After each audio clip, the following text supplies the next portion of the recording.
ಮಿತ್ರರೇ ನಮಸ್ಕಾರ. ಈ ಸುದ್ದಿಯನ್ನು ಹೇಳೋದಕ್ಕೆ ಬಹಳ ಬೇಸರ ಆಗುತ್ತೆ, ಆದರೂ ಕೂಡ ಹೇಳಲೇಬೇಕು. ಯಾಕೆ ಕೇಳಿದ್ರೆ ಭಾರತೀಯ ವಾಯುಪಡೆ ಮತ್ತು ಡಿಫೆನ್ಸ್ ಡಿಪಾರ್ಟ್ಮೆಂಟ್ ಒಂದು ಗಟ್ಟಿ ನಿರ್ಧಾರ ಮಾಡದಂತೆ ಕಂಡು ಬರ್ತಾ ಇದೆ. ಯಾವ ತೇಜಸ್ ಯುದ್ಧ ವಿಮಾನಗಳನ್ನು ಇಷ್ಟು ದಿನ ಭಾರತದ ಹೆಮ್ಮೆ, ಇದನ್ನು ನಾವೇ ರೆಡಿ ಮಾಡಿದ್ದು, make in India fighter jet ಅಂತ ಹೆಮ್ಮೆಯಿಂದ ಹೇಳ್ಕೊಳ್ತಾ ಇದ್ವು, ಅಂತಹ ಫೈಟರ್ ಜೆಟ್ಗೆ ಈಗ ಕೇಡುಗಾಲ ಬಂದಿದೆ. ತೇಜಸ್ ಅನ್ನ ಭಾರತೀಯ ವಾಯುಪಡೆ ಬದಿಗೆ ಸರಿಸ್ತಾ ಇಂಡಿಯನ್ ಏರ್ಫೋರ್ಸ್ ತೇಜಸ್ ಬಗ್ಗೆ ಕಂಪ್ಲೀಟ್ ಆಗಿ ನಂಬಿಕೆಯನ್ನ ಕಳೆದುಕೊಳ್ಳುತ್ತಾ ಈ ಪ್ರಶ್ನೆಯೂ ಕೂಡ ಮೂಡಿಸಿದೆ. ಆಮ್ಕಾ ಯೋಜನೆಯಿಂದ ಯಾವಾಗ HAL ಅನ್ನ ADA ಕೈ ಬಿಡುತ್ತೋ ಆಗ್ಲೇ ನಾನು ನಿಮಗೊಂದು ಮಾತು ಹೇಳಿದ್ದೆ, ಇದು HALಗೆ ವೇಕಪ್ ಕಾಲ್. ಒಂದು ವೇಳೆ ಎಚ್ಚರಗೊಳ್ಳದೇ ಇದ್ರೆ HAL ಕಳೆದು ಹೋಗ್ಬಿಡುತ್ತೆ ಅಂತ. ಈಗ ಮಿತ್ರರೇ, ಅದಕ್ಕಿಂತ ದೊಡ್ಡದಾದಂತಹ ಆಪತ್ತು HALಗೆ ಬಂದಿದೆ. HALನ ಏಕೈಕ ನಿರೀಕ್ಷಿತ ಯುದ್ಧ ವಿಮಾನವಾಗಿದ್ದಂತಹ ತೇಜಸ್ ಬಗ್ಗೆಯೂ ಕೂಡ ಈಗ ಭಾರತೀಯ ವಾಯುಪಡೆ ಹಂತ ಹಂತವಾಗಿ ನಂಬಿಕೆಯನ್ನು ಕಳೆದುಕೊಳ್ತಾ ಇದೆ. ಇನ್ನೊಂದು ಕಡೆಯಲ್ಲಿ ಮಿತ್ರರೇ, Bharat 5th generation fighter jet ಖರೀದಿಯ ಬಗ್ಗೆ ದಿನೇ ದಿನೇ ಹಂತ ಹಂತವಾಗಿ ಮುಂದುವರಿಯೋದಕ್ಕೆ ಶುರು ಮಾಡಿದೆ. ಇಷ್ಟು ಮಾತ್ರ ಅಲ್ಲ, 6th ಜನರೇಷನ್ ಫೈಟರ್ ಜೆಟ್ ಪ್ರೋಗ್ರಾಮ್ಗೂ ಕೂಡ ಭಾರತ ಕೈ ಜೋಡಿಸೋದಕ್ಕೆ ಮುಂದಾಗ್ತಾ ಇದೆ. ಮಿತ್ರರೇ, ಭಾರತದ ಸೆಕ್ಯೂರಿಟಿ ಕನ್ಸರ್ನ್ ನಿಂದ ಇದು ಬಹಳ ದೊಡ್ಡ ವಿಚಾರ. ಈ ಬಗ್ಗೆ ನಿಮಗೆ ಡೀಟೇಲ್ ಆಗಿ ಮಾಹಿತಿ ಕೊಡುವಂತಹ ಪ್ರಯತ್ನ ಮಾಡ್ತೀನಿ. ನೀವು ಈ ವಿಡಿಯೋನ ಕೊನೆವರೆಗೂ ಮಿಸ್ ಮಾಡದೆ ನೋಡಿ. ನಾನು ಯಾಕೆ ತೇಜಸ್ ಬಗ್ಗೆ ಇಷ್ಟೊಂದು ದೊಡ್ಡ ಪೀಠಿಕೆಯನ್ನು ಹಾಕದೆ, ತೇಜಸ್ ಬಗ್ಗೆ ಅನುಮಾನವನ್ನು ವ್ಯಕ್ತಪಡಿಸಿ ಮಾತನಾಡದೆ ಕೇಳಿದ್ರೆ, ಭಾರತ ಇತ್ತೀಚೆಗೆ ತನ್ನ 3ನೇ ತೇಜಸ್ ಅನ್ನು ಕಳೆದುಕೊಂಡಿದೆ. ಇದು ಭಾರತೀಯ ವಾಯುಪಡೆಗೆ ಬಹಳ ದೊಡ್ಡ ಶಾಕ್. ಫೆಬ್ರವರಿ 7ನೇ ತಾರೀಕು ಸಿಂಗಲ್ ಇಂಜಿನ್ ಮತ್ತು ಸಿಂಗಲ್ ಸೀಟೆಡ್ ಆದಂತಹ ಒಂದು ತೇಜಸ್ ಅನ್ನು ಲ್ಯಾಂಡ್ ಮಾಡುವಂತಹ ಸಂದರ್ಭದಲ್ಲಿ ಅದು ನಿಯಂತ್ರಣ ಕಳೆದುಕೊಂಡಿದೆ. ಮುಖ್ಯವಾಗಿ ಬ್ರೇಕ್ ಅಪ್ಲೈನೇ ಆಗಿಲ್ಲ. ರನ್ವೇನಲ್ಲಿ ಲ್ಯಾಂಡ್ ಆದರೂ ಕೂಡ ಅದಾದ ಬಳಿಕ ಅದು ಕಂಟ್ರೋಲ್ಗೆ ಸಿಗಲಿಲ್ಲ. ಹೀಗಾಗಿ ಪೈಲಟ್ ಅಂತಿಮ ಕ್ಷಣಗಳಲ್ಲಿ ಇಜೆಕ್ಟ್ ಬಟನ್ ಒತ್ತುವ ಮೂಲಕ ಸೇಫ್ ಆಗಿ ಇಜೆಕ್ಟ್ ಆಗಿ ಜೀವ ಉಳಿಸ್ಕೊಂಡಿದ್ದಾರೆ. ಆದರೆ ತೇಜಸ್ ಯುದ್ಧ ವಿಮಾನ ಬಹಳ ಡ್ಯಾಮೇಜ್ಗೊಳಗಾಗಿದೆ. ಇದು ಮಿತ್ರರೇ, ತೇಜಸ್ನ ಇತಿಹಾಸದಲ್ಲಿ 3ನೇ ಅವಘಡ. ನಿಮಗೆಲ್ಲ ಗೊತ್ತೇ ಇದೆ, ನವೆಂಬರ್ 2025ರಲ್ಲಿ ದುಬೈನಲ್ಲಿ ಏರ್ ಶೋ ನಡೀತಾ ಇದ್ದಂತಹ ಸಂದರ್ಭದಲ್ಲಿ ತೇಜಸ್ ಯುದ್ಧ ವಿಮಾನ ಪತನಗೊಂಡಿತ್ತು. ಅದರಲ್ಲಿ ಭಾರತೀಯ ವಾಯುಪಡೆಯ ಪೈಲಟ್ ಆದಂತಹ ನಮಾಂಶ್ ಸಿಯಾಲ್ ಕೂಡ ಮೃತಪಟ್ಟಿದ್ರು. ಹಾಗೆ 2024ರಲ್ಲಿ ಜೈಸಲ್ಮೀರ್ನಲ್ಲಿ ತೇಜಸ್ ಯುದ್ಧ ವಿಮಾನ ಕ್ರ್ಯಾಶ್ ಆಗಿತ್ತು. ಈಗ ಫೆಬ್ರವರಿ 7ನೇ ತಾರೀಕು ಮತ್ತೊಂದು ತೇಜಸ್ ಅವಘಡಕ್ಕೆ ತುತ್ತಾಗಿದೆ.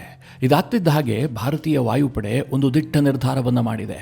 ಅದೇನು ಕೇಳಿದ್ರೆ, ಈಗಾಗಲೇ ಭಾರತೀಯ ವಾಯುಪಡೆಯಲ್ಲಿ ಕಾರ್ಯನಿರ್ವಹಿಸ್ತಾ ಇದ್ದಂತಹ 30 ತೇಜಸ್ ಯುದ್ಧ ವಿಮಾನಗಳನ್ನು ತಾತ್ಕಾಲಿಕವಾಗಿ ಆಪರೇಷನ್ನಿಂದ ಸ್ಥಗಿತಗೊಳಿಸಿದೆ.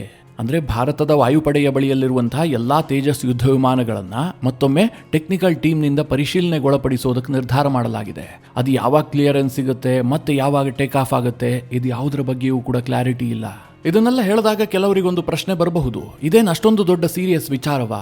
ಫೈಟರ್ ಜೆಟ್ ಹಾರಾಡುವಂತಹ ಸಂದರ್ಭದಲ್ಲಿ ಬೀಳೋದು ಕಾಮನ್. ಇದು ಅಮೆರಿಕದಲ್ಲೂ ಆಗುತ್ತೆ, UK ಯಲ್ಲೂ ಆಗುತ್ತೆ, ರಷ್ಯಾದಲ್ಲೂ ಆಗುತ್ತೆ, ಭಾರತದಲ್ಲೂ ಕೂಡ ಆಗುತ್ತೆ. ಅದರಲ್ಲಿ ಹೊಸತೇನೂ ಇಲ್ಲ. ಹೀಗಿರುವಂತಹ ಸಂದರ್ಭದಲ್ಲಿ ಇದೊಂದು ವಿಚಾರಕ್ಕೆ ಯಾಕಷ್ಟು ಮಹತ್ವವನ್ನು ಕೊಡಬೇಕು ಅಂತ. ಫೈಟರ್ ಜೆಟ್ ಹಾರಾಟ ನಡೆಸುವಂತಹ ಸಂದರ್ಭದಲ್ಲಿ ಕ್ರ್ಯಾಶ್ ಆಗುವಂತಹದ್ದು ಅಥವಾ ಏನೋ ಟೆಕ್ನಿಕಲ್ ಗ್ಲಿಚಸ್ನಿಂದ ತೊಂದರೆಗೊಳಗಾಗುವಂತಹದ್ದು ಸರ್ವೇ ಸಾಮಾನ್ಯ. ಆದರೆ ಭಾರತೀಯ ವಾಯುಪಡೆ ಎಲ್ಲಾ ತೇಜಸ್ ಯುದ್ಧ ವಿಮಾನಗಳನ್ನು ನಿಲ್ಲಿಸಿ, ಅಂದ್ರೆ ಆಪರೇಷನ್ನಿಂದ ಹೊರಗಿಟ್ಟು ಅದನ್ನ ಟೆಕ್ನಿಕಲ್ ಟೀಮ್ನಿಂದ ಪರಿಶೀಲನೆಗೆ ಒಳಪಡಿಸ್ತಾ ಇದೆಯಲ್ಲ, ಇದು ಬಹಳ ದೊಡ್ಡ ವಿಚಾರ. ಯುದ್ಧ ವಿಮಾನ ಕ್ರಾಶ್ ಆದಂತಹ ಸಂದರ್ಭದಲ್ಲಿ ಆ ಪರ್ಟಿಕ್ಯುಲರ್ ಯುದ್ಧ ವಿಮಾನದ ಬಗ್ಗೆ ತನಿಖೆ ನಡೆಸಲಾಗುತ್ತೆ. ಯಾಕೋಸ್ಕರವಾಗಿ ಅದು ಕ್ರಾಶ್ ಆಯಿತು, ಏನ್ ಕಾರಣ, ಒಂದು ವೇಳೆ ಪೈಲಟ್ ಬದುಕುಳಿದಿದ್ರೆ ಅವರ ವಿಚಾರಣೆ ಮಾಡಲಾಗುತ್ತೆ. ಆದರೆ ತೇಜಸ್ ಯುದ್ಧ ವಿಮಾನದ ವಿಚಾರದಲ್ಲಿ ಭಾರತೀಯ ವಾಯುಪಡೆ ಒಂದು ಹೆಜ್ಜೆ ಅಲ್ಲ, ತುಂಬಾ ಮುಂದೆ ಹೋಗ್ಬಿಟ್ಟಿದೆ. ತನ್ನ ಬಳಿ ಇರುವಂತಹ ಎಲ್ಲಾ ತೇಜಸ್ಗಳನ್ನು ಪರಿಶೀಲನೆಗೊಳಪಡಿಸ್ತಾ ಇದೆ. ಅಂತಂದ್ರೆ ಭಾರತೀಯ ವಾಯುಪಡೆಗೆ ತೇಜಸ್ ಬಗ್ಗೆ ಇದ್ದಂತಹ ನಂಬಿಕೆ ದಿನೇ ದಿನೇ ಕಡಿಮೆ ಆಗ್ತಾ ಇದೆ. ಮಿತ್ರರೇ, ನಿಮಗೆಲ್ಲ ನೆನಪಿರಬಹುದು, ಈ ಹಿಂದೆ ಬೆಂಗಳೂರಿನಲ್ಲಿ ಏರ್ ಶೋ ನಡೀತಲ್ಲ, ಆಗ ಭಾರತೀಯ ವಾಯುಪಡೆಯ ಮುಖ್ಯಸ್ಥರಾದಂಥ AP ಸಿಂಗ್ ಅವರು ಒಂದು ಸ್ಟೇಟ್ಮೆಂಟ್ ಅನ್ನು ಕೊಟ್ಟಿದ್ರು. ಅದು ಕೂಡ ತೇಜಸ್ನ ಕುರಿತಾಗಿ. ನನಗೆ ತೇಜಸ್ನ ಬಗ್ಗೆ ಯಾವುದೇ ನಂಬಿಕೆ ಉಳಿದಿಲ್ಲ. ಯಾಕೆ ಅಂತಂದ್ರೆ 40 ವರ್ಷದಲ್ಲಿ 40 ಜೆಟ್ಗಳನ್ನು ಕೂಡ ಅವರು ಪೂರೈಸೋದಕ್ಕೆ ಸಾಧ್ಯ ಆಗ್ತಾ ಇಲ್ಲ. ಹೀಗಾಗಿ ನಾವು ತೇಜಸ್ ಮೇಲೆ ಭರವಸೆ ಇಡೋದು ಹೇಗೆ ಅಂತ ಅವರು ಆತಂಕ ವ್ಯಕ್ತಪಡಿಸಿದ್ರು. ಅದೇ ಸಂದರ್ಭದಲ್ಲೇ ಸ್ವಲ್ಪ ಅನುಮಾನ ವ್ಯಕ್ತವಾಗಿತ್ತು. ಸಾಮಾನ್ಯವಾಗಿ ಸ್ವದೇಶಿ ಜೆಟ್ಗಳ ವಿಚಾರದಲ್ಲಿ ನಮ್ಮ ಸೇನೆ ಅಂತಹ ಸ್ಟೇಟ್ಮೆಂಟ್ ಅನ್ನು ಕೊಡೋದಿಲ್ಲ. ಆದರೂ ಸಹ ಭಾರತದ ಏರ್ ಚೀಫ್ ಮಾರ್ಷಲ್ ಯಾಕೋಸ್ಕರವಾಗಿ ಆ ಸ್ಟೇಟ್ಮೆಂಟ್ ಕೊಟ್ರು ಅನ್ನೋದ್ರ ಬಗ್ಗೆ ಸಾಕಷ್ಟು ಚರ್ಚೆಗಳಾಗಿದ್ವು. ಈಗ ಗೊತ್ತಾಗ್ತಾ ಇದೆ, ಭಾರತದ ವಾಯುಪಡೆ ನಿಜವಾಗ್ಲೂ ಕೂಡ ತೇಜಸ್ ವಿಚಾರದಲ್ಲಿ ಸಾಕಷ್ಟು ಬೇಸರವನ್ನ ಹೊಂದಿದೆ. ಅವರಿಗೆ ಪೂರ್ಣವಾದಂತಹ ಸ್ಯಾಟಿಸ್ಫ್ಯಾಕ್ಷನ್ ಇಲ್ಲ ಅಂತ. ಅಂದ್ರೆ ತೇಜಸ್ ಏನೋ ನೋಡೋದಕ್ಕೆ ಚೆನ್ನಾಗಿಲ್ಲ ಅಥವಾ ಕೂತ್ಕೊಂಡು ಹೋಗೋದಕ್ಕೆ ಚೆನ್ನಾಗಿಲ್ಲ ಅಂತಲ್ಲ, ಅದರ ಕಾರ್ಯಕ್ಷಮತೆಯ ಬಗ್ಗೆಯೇ ಈಗ ಭಾರತೀಯ ವಾಯುಪಡೆಗೆ ಸ್ವಲ್ಪ ಅಪನಂಬಿಕೆ ಬಂದಂತೆ ಕಾಣ್ತಾ ಇದೆ. ಸದ್ಯ ಇದು ನೆಕ್ಸ್ಟ್ ಲೆವೆಲ್ಗೆ ಹೋಗ್ತಾ ಇದೆ ಅಷ್ಟೇ. ಈ ಹಿಂದೆ ತೇಜಸ್ ಅನ್ನ ಟೈಮ್ ಲೈನ್ಗೆ ಸರಿಯಾಗಿ ಪೂರೈಕೆ ಮಾಡ್ತಾ ಇಲ್ಲ ಅನ್ನುವಂಥ ಬೇಸರ ವಾಯುಪಡೆಗಿತ್ತು. ಆದ್ರೀಗ ಪದೇ ಪದೇ ಕ್ರಾಶ್ ಆಗ್ತಿರೋದ್ರಿಂದ ತೇಜಸ್ ಬಗ್ಗೆ ಅಪನಂಬಿಕೆಯೂ ಕೂಡ ಶುರುವಾಗಿದೆ. ಭಾರತೀಯ ವಾಯುಪಡೆ 2021ರಲ್ಲಿ 83 ತೇಜಸ್ ಮಾರ್ಕ್ 1A HALಗೆ ಆರ್ಡರ್ ಕೊಟ್ಟಿದೆ. ಅಷ್ಟೇ ಅಲ್ಲ ಮಿತ್ರರೇ, 2025ರಲ್ಲಿ ಪುನಃ 97 ತೇಜಸ್ ಫೈಟರ್ ಜೆಟ್ಗೆ ಆರ್ಡರ್ ಕೊಡಲಾಗಿದೆ. ಒಟ್ಟಾರೆಯಾಗಿ ಭಾರತೀಯ ವಾಯುಪಡೆ ತೇಜಸ್ಗೋಸ್ಕರವಾಗಿ HALಗೆ 1 ಲಕ್ಷ ಕೋಟಿಗೂ ಹೆಚ್ಚು ಮೊತ್ತದ ಆರ್ಡರ್ಗಳನ್ನು ಕೊಟ್ಟಿದೆ. ಆದರೆ HAL ಇದುವರೆಗೂ ಕೂಡ ಒಂದೇ ಒಂದು ಯುದ್ಧ ವಿಮಾನಗಳನ್ನು ಕೂಡ ಪೂರೈಕೆ ಮಾಡಿಲ್ಲ. ಈ ಹಿಂದೆ ಮೊದಲ ಹಂತದಲ್ಲಿ ಏನು ಪೂರೈಕೆ ಮಾಡಿದ್ರಲ್ಲ, ಅದನ್ನ ಬಿಟ್ರೆ ಹೊಸ ವೇರಿಯಂಟ್ನ ಯಾವುದೇ ಯುದ್ಧ ವಿಮಾನಗಳನ್ನ ಭಾರತೀಯ ವಾಯುಪಡೆ ಕೊಟ್ಟಿಲ್ಲ ಅವರು. ಇತ್ತೀಚೆಗೆ ತೇಜಸ್ ಮಾರ್ಕ್ 1A 5 ಯುದ್ಧ ವಿಮಾನಗಳು ರೆಡಿಯಾಗಿದ್ವು. ಆದರೆ ಭಾರತೀಯ ವಾಯುಪಡೆ ಅದನ್ನು ಸ್ವೀಕರಿಸಿರಲಿಲ್ಲ. ಕಾರಣ ಏನು ಕೇಳಿದ್ರೆ ಆಪರೇಷನ್ ಕ್ಲಿಯರೆನ್ಸ್ ಇನ್ನೂ ಕೂಡ ಸಿಕ್ಕಿಲ್ಲ ಅಂತ. ಇದನ್ನೆಲ್ಲ ನೋಡ್ತಾ ಇದ್ದಂತಹ ಸಂದರ್ಭದಲ್ಲಿ HAL ಮತ್ತು ಭಾರತೀಯ ವಾಯುಪಡೆಯ ನಡುವೆ ಒಂದು ಸಣ್ಣ ಮುಸುಕಿನ ಗುದ್ದಾಟ ನಡೀತಾ ಇರುವಂತಹದ್ದು ಸ್ಪಷ್ಟವಾಗಿ ಎದ್ದು ಕಾಣ್ತಾ ಇದೆ. ಇದು ನಾಳೆ ಯಾವ ಹಂತಕ್ಕೆ ಹೋಗಬಹುದು ಹೇಳೋದಕ್ಕಂತೂ ಸಾಧ್ಯ ಇಲ್ಲ. ಸದ್ಯದ ಪರಿಸ್ಥಿತಿಯನ್ನು ನೋಡಿದ್ರೆ ಇನ್ಮುಂದೆ ಹೊಸದಾದಂತಹ ಯಾವುದೇ ಆರ್ಡರ್ಗಳನ್ನು ಕೂಡ ತೇಜಸ್ಗೋಸ್ಕರವಾಗಿ ಭಾರತೀಯ ವಾಯುಪಡೆ ಕೊಡುವಂತಹ ಸಾಧ್ಯತೆಗಳು ಬಹಳ ಕಡಿಮೆ ಕಾಣ್ತಾ ಇದೆ.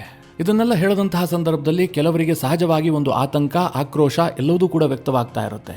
ತೇಜಸ್ಸನ್ನು ಭಾರತದ ಹೆಮ್ಮೆ ಅಂತ ನಾವೇ ಇಷ್ಟು ದಿನ ಪ್ರಮೋಟ್ ಮಾಡಿದ್ದೀವಿ, ಅದನ್ನು ಬೆಳೆಸೋದಕ್ಕೆ, ಡೆವಲಪ್ ಮಾಡೋದಕ್ಕೆ ಸಾಕಷ್ಟು ಪ್ರಯತ್ನ ಪಟ್ಟಿದ್ದೀವಿ. ಈ ಹಂತದಲ್ಲಿ ಈ ನಿರ್ಧಾರ ಯಾಕೆ ಅಂತ ಮಿತ್ರರೇ, ಭಾರತೀಯ ವಾಯುಪಡೆ ಭಾರತದ ರಕ್ಷಣೆಯ ಜವಾಬ್ದಾರಿಯನ್ನು ಹೊತ್ತುಕೊಂಡಿದೆ. ಇಲ್ಲಿ ಚಿನ್ನದ ಸೂಜಿ ಅಂತ ಹೇಳಿ ಅದನ್ನ ಕಣ್ಣಿಗೆ ಚುಚ್ಕೊಳ್ಳೋದಕ್ಕೆ ಸಾಧ್ಯವಾ? ಖಂಡಿತವಾಗ್ಲೂ ಇಲ್ಲ. ಹೀಗಾಗಿ ಭಾರತೀಯ ವಾಯುಪಡೆ ಆ ರಿಸ್ಕ್ ಅನ್ನು ತೆಗೆದುಕೊಳ್ತಾನೆ ಇಲ್ಲ.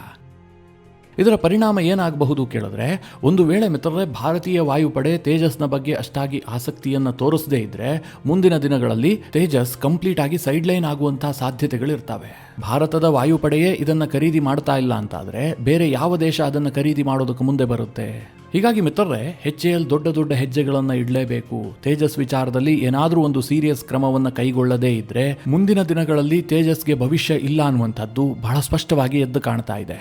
ನೀವೇ ಗಮನಿಸಿ, HALಗೆ ಒಂದಾದ ಮೇಲೆ ಒಂದು ಏಟು ಬೀಳುತ್ತಲೇ ಇದೆ. ಇತ್ತೀಚೆಗಷ್ಟೇ ತನ್ನ ಬಹುನಿರೀಕ್ಷಿತ ಆಮ್ಕಾ ಪ್ರಾಜೆಕ್ಟ್ನಿಂದ ADA HAL ಅನ್ನು ಹೊರದಬ್ಬಿತ್ತು. ಸರ್ಕಾರಿ ಕಂಪನಿ ಆದರೂ ಕೂಡ HALನ ಬಗ್ಗೆ ಯಾವುದೇ ಆಸಕ್ತಿಯನ್ನು ADA ತೋರಿಸಿರಲಿಲ್ಲ. ಬದಲಾಗಿ ಪ್ರೈವೇಟ್ ಸೆಕ್ಟರ್ಗೆ ಆಮ್ಕಾವನ್ನು ಕೊಡೋದಕ್ಕೆ ADA ನಿರ್ಧಾರ ಮಾಡಿದೆ. ಈಗ ತೇಜಸ್ ವಿಚಾರದಲ್ಲೂ ಕೂಡ ಹಿನ್ನಡೆ ಆಗಿದ್ದೇ ಆದರೆ HALಗೆ ಬಹಳ ದೊಡ್ಡ ಸಂಕಷ್ಟ ಎದುರಾಗುತ್ತೆ. ಇಲ್ಲಿ HAL ಬಗ್ಗೆ ಪ್ರೀತಿಯನ್ನು ತೋರಿಸೋದಕ್ಕಿಂತ ಹೆಚ್ಚಾಗಿ ಭಾರತೀಯ ವಾಯುಪಡೆಯ ಸದ್ಯದ ಪರಿಸ್ಥಿತಿಯನ್ನು ನಾವು ಅರ್ಥ ಮಾಡ್ಕೊಳ್ಬೇಕು. ನಿಮಗೆಲ್ಲ ಗೊತ್ತೇ ಇದೆ, ಭಾರತೀಯ ವಾಯುಪಡೆಗೆ ಕನಿಷ್ಠ ಪಕ್ಷ 42 ಸ್ಕ್ವಾಡ್ರನ್ ಯುದ್ಧ ವಿಮಾನಗಳು ಬೇಕಾಗಿದೆ. ಆದರೆ ಸದ್ಯ ಇರುವಂತಹದ್ದು ಕೇವಲ 29 ಸ್ಕ್ವಾಡ್ರನ್ ಯುದ್ಧ ವಿಮಾನಗಳು ಮಾತ್ರ. HAL ಇನ್ನೇನು ತೇಜಸ್ಸನ್ನು ಪೂರೈಕೆ ಮಾಡುತ್ತೆ ಎನ್ನುವಂತಹ ಒಂದು ನಂಬಿಕೆಯ ಮೇಲೆಗೆ ಭಾರತದ ಬಳಿ ಇದ್ದಂತಹ ಮಿಗ್ ವಿಮಾನಗಳನ್ನು ರಿಟೈರ್ಡ್ ಮಾಡಿ ಕೂರಿಸಲಾಗಿದೆ. ಅವುಗಳಿಗೆ ಹಾರಾಡುವ ಶವಪೆಟ್ಟಿಗೆ ಅಂತ ಕರೀತಾ ಇದ್ವಿ. ಈಗ ತೇಜಸ್ ಕೂಡ ಹಾರಾಡುವ ಶವಪೆಟ್ಟಿಗೆ ಆಗಿದ್ದೆ ಆದರೆ ಭಾರತೀಯ ವಾಯುಪಡೆ ಎಲ್ಲಿಗೆ ಹೋಗಬೇಕು? ಮಿತ್ರರೇ, ಒಂದು ಜೆಟ್ ಅನ್ನ ದುಡ್ಡಿದ್ರೆ ಖರೀದಿ ಮಾಡಬಹುದು, ಆದರೆ ಒಬ್ಬ ಪೈಲಟ್ ಅನ್ನ ದುಡ್ಡಿನಿಂದ ಖರೀದಿ ಮಾಡೋದಕ್ಕೆ ಸಾಧ್ಯವೇ ಇಲ್ಲ. ಆತನಿಗೆ ಪ್ರಾಪರ್ ಆದಂತಹ ಟ್ರೈನಿಂಗ್ ಕೊಡಬೇಕು.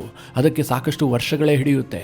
ಅಂತಹ ಒಬ್ಬ ಪರಿಣಿತ ಪೈಲಟ್ ಅನ್ನ ಯುದ್ಧ ವಿಮಾನದ ತಾಂತ್ರಿಕ ದೋಷಕ್ಕೋಸ್ಕರವಾಗಿ ಕಳೆದುಕೊಳ್ಳುವಂತಹ ಪರಿಸ್ಥಿತಿ ಭಾರತೀಯ ವಾಯುಪಡೆಗೆ ಬಂದಿದ್ದೆ ಆದರೆ ಅದನ್ನ ನಮ್ಮ ವಾಯುಪಡೆ ಒಪ್ಕೊಳ್ಳುತ್ತಾ? ಖಂಡಿತವಾಗ್ಲೂ ಇಲ್ಲ. ಹೀಗಾಗಿ ಒಳಗೊಳಗೆ ಈ ಮುಸುಕಿನ ಗುದ್ದಾಟ ನಡೀತಾ ಇದೆ.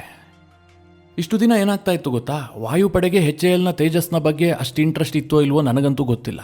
ಅಂದ್ರೆ ಅವರು ತಿರಸ್ಕರಿಸಿದ್ದಾರೆ ಅಂತಲ್ಲ, ಬದಲಾಗಿ ದೊಡ್ಡ ಸಂಖ್ಯೆಯಲ್ಲಿ ಖರೀದಿ ಮಾಡುವಂತಹ ಉತ್ಸಾಹ ಅವರಿಗಿಲ್ಲದೆ ಇರಬಹುದು.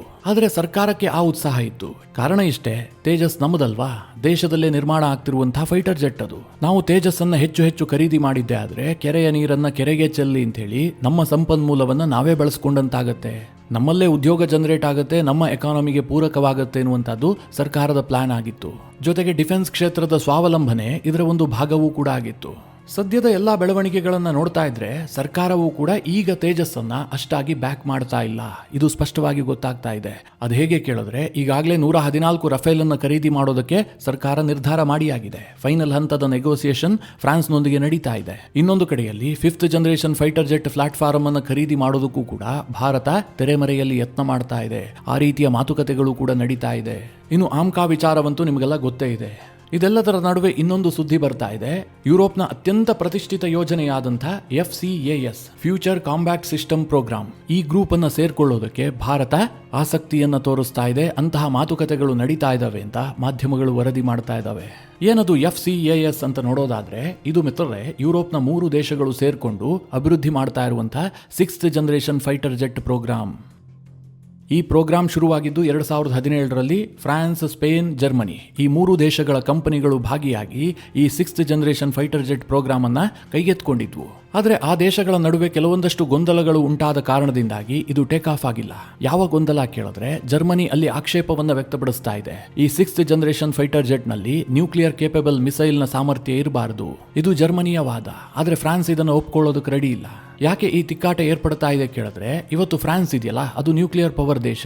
ಆದ್ರೆ ಜರ್ಮನಿ ನ್ಯೂಕ್ಲಿಯರ್ ಪವರ್ ದೇಶ ಅಲ್ಲ. ಹೀಗಾಗಿ ಜರ್ಮನಿಗೆ ಫ್ರಾನ್ಸ್ನ ನ್ಯೂಕ್ಲಿಯರ್ ಶಕ್ತಿಯ ಬಗ್ಗೆ ಸದಾ ಒಂದು ಅನುಮಾನ ಇದ್ದೇ ಇರುತ್ತೆ, ಆ ಬಗ್ಗೆ ಭಯ ಕೂಡ ಇರುತ್ತೆ. ಈ ಕಾರಣದಿಂದಾಗಿ ಆ FCAS ಪ್ರೋಗ್ರಾಮ್ ಏನಿದೆ ಅದು ನೆನೆಗುದಿಗೆ ಬಿದ್ದಿದೆ. ಸದ್ಯ ಭಾರತ ಏನ್ ಇಂಟ್ರೆಸ್ಟ್ ತೋರಿಸ್ತಾ ಇದೆ ಅಂತಂದ್ರೆ, ಜರ್ಮನಿಯನ್ನ ನಾವು ರಿಪ್ಲೇಸ್ ಮಾಡ್ತೀವಿ, ನಾವು ನಿಮ್ಮ ಜೊತೆಗೆ ಕೈ ಜೋಡಿಸೋದಕ್ಕೆ ಸಿದ್ಧ ಇದ್ದೀವಿ ಅಂತ ಭಾರತ ಮಾತುಕತೆಯನ್ನ ಆರಂಭಿಸಿದೆ. ಒಂದು ವೇಳೆ ಇದೇನಾದ್ರೂ ಫೈನಲ್ ಆಗಿ ಘೋಷಣೆ ಆಗಿದ್ದೇ ಆದ್ರೆ ಭಾರತದ ಆಮ್ಕಾ ಜೊತೆಗೆ Bharat 6th generation fighter jet ಅನ್ನು ಹೊಂದುವಂತಹ ಸಾಧ್ಯತೆಗಳು ಕೂಡ ಜಾಸ್ತಿ ಇದಾವೆ. ಮಿತ್ರರೇ, ಭಾರತೀಯ ರಕ್ಷಣಾ ವಿಭಾಗ ಇಷ್ಟೊಂದು ಅಗ್ರೆಸಿವ್ ಆದಂತಹ ಹೆಜ್ಜೆಗಳನ್ನ ಇಡ್ತಾ ಇರುವಂತಹ ಈ ಸಂದರ್ಭದಲ್ಲಿ HAL ನ ಸ್ಪೀಡ್ ಇದೆಯಲ್ಲ, ಇದು ಯಾವುದೇ ಹಂತದಲ್ಲೂ ಕೂಡ ಮ್ಯಾಚ್ ಆಗ್ತಾ ಇಲ್ಲ. ಇದೇ ಕಾರಣದಿಂದ HAL ಅನ್ನ ಸ್ವಲ್ಪ ಬದಿಗಿಟ್ಟು ಭಾರತ ಬೇರೆ ಬೇರೆ ದಿಕ್ಕಿನಲ್ಲಿ ಯೋಚನೆ ಮಾಡ್ತಾ ಇದೆ. ಹಾಗಂತ HAL ಅನ್ನ ಮುಚ್ಚಿಬಿಡ್ತಾರೆ ಅಥವಾ HAL ಅನ್ನ ಡಮ್ಮಿ ಮಾಡ್ತಾರೆ ಅಂತ ಅರ್ಥ ಅಲ್ಲ. ಅವರ ಪಾತ್ರ ಮತ್ತು ಜವಾಬ್ದಾರಿ ಎರಡೂ ಕೂಡ ಸಾಕಷ್ಟು ಬದಲಾವಣೆಯನ್ನು ಕಾಣುವಂತಹ ಸಾಧ್ಯತೆಗಳಿದ್ದಾವೆ. ಮಿತ್ರರೇ, ಈ ವಿಚಾರಗಳ ಕುರಿತಾಗಿ ನಿಮ್ಮ ಅನಿಸಿಕೆ ಅಭಿಪ್ರಾಯಗಳೇನು? ಕಮೆಂಟ್ ಮಾಡುವ ಮೂಲಕ ನಮಗೆ ತಿಳಿಸಿ. ಹಾಗೆ ನಿಮಗೆ ಈ ವಿಡಿಯೋ ಇಷ್ಟವಾದರೆ ಲೈಕ್ ಮಾಡಿ. ಜೊತೆಗೆ ನೀವಿನ್ನೂ ನಿಮ್ಮ ನೆಚ್ಚಿನ ಸಂಸ್ಕಾರ ಸೌರಭ ಯೂಟ್ಯೂಬ್ ಚಾನಲ್ನ ಸಬ್ಸ್ಕ್ರೈಬ್ ಮಾಡಿಲ್ಲ ಅಂತಾದರೆ ಈ ಕೂಡಲೇ ಸಬ್ಸ್ಕ್ರೈಬ್ ಮಾಡಿ. ಮುಂದಿನ ಎಲ್ಲ ಅಪ್ಡೇಟ್ಗಳ ನೋಟಿಫಿಕೇಷನ್ಗಾಗಿ ಬೆಲ್ ಐಕಾನ್ ಒತ್ತಿ.